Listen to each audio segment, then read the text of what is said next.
talk about retention and development, the basics, because talent, attracting talent, keeping talent, retaining talent, and developing talent is so important as a leader. And it's your responsibility to take the ownership of this, but also to instill the right behaviours in your team as well, for them to manage their own careers and want to develop and grow with you.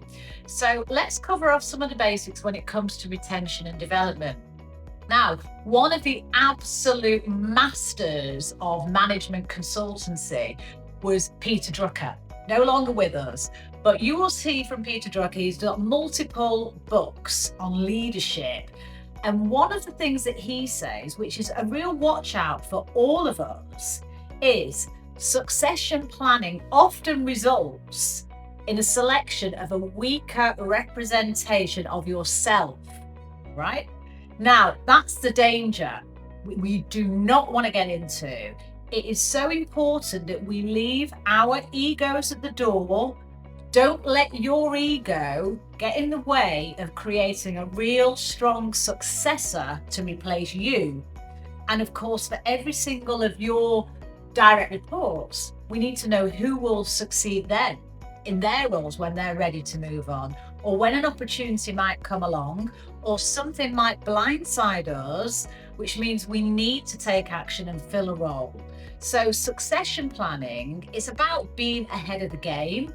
It's about absolutely developing that talent, who your successor is going to be, because otherwise there's a danger that you become the blocker. You become the blocker for development, and you become the blocker for your own career opportunities and development. So let's bear that in mind. Let's bear those words of wisdom from Peter Drucker in the back of our mind as we go through talking about how we develop, how we actually create a clear succession plan for ourselves. So there are some core principles that I want you to bear in mind about talent and succession planning. Now, the first point here is that you need to put time into this.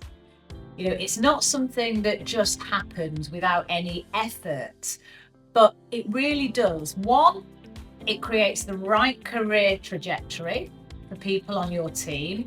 It builds that high performance that we were talking about, a motivating environment. It de-risks your people side of the business as well. And it really means that you are proactively developing and shaping your team as the business continues to grow and as the needs of the business might be changing alongside.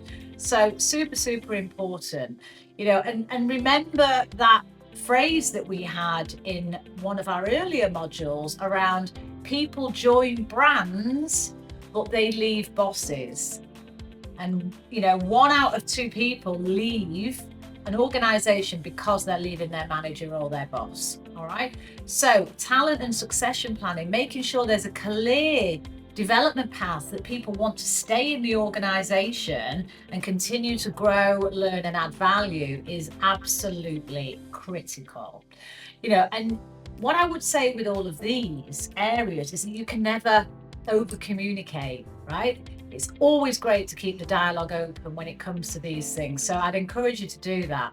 And of course, it really is about taking a combination of formal and informal check-ins with your direct reports, with your teams, you know, whether it's through a formal performance review process, whether it's through a more casual one-to-one monthly check-in, but making sure you're having the right conversations around career progression and talent and where people sit in the organization and the future for those leaders.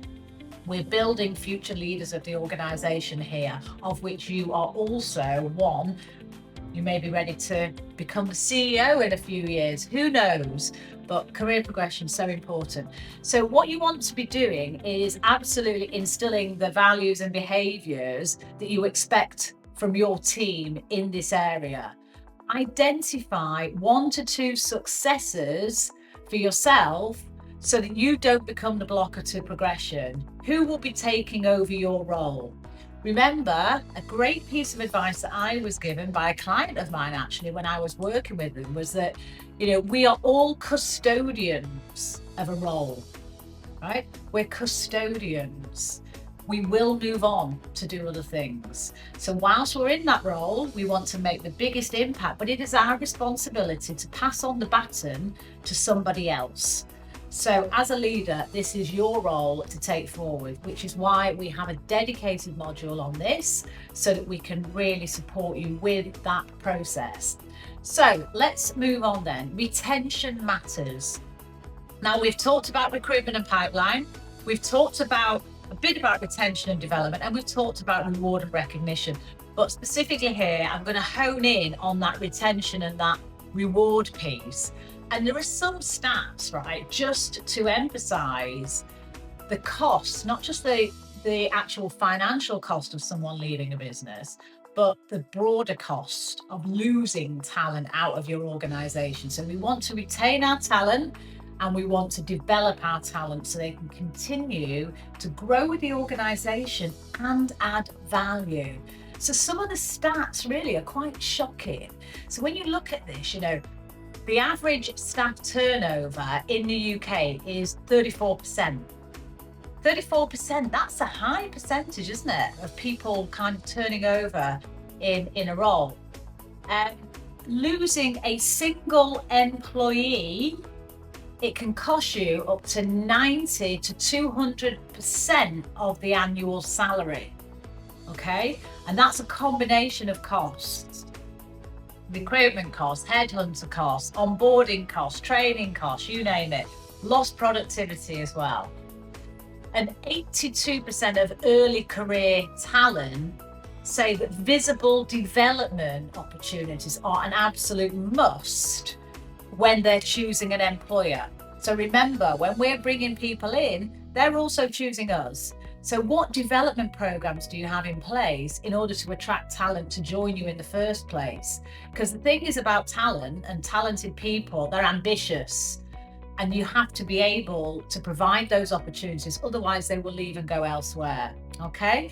So in terms of the other stats, higher cost to replace, it costs for a high performer, it actually costs 1.5 to 2 times the annual salary.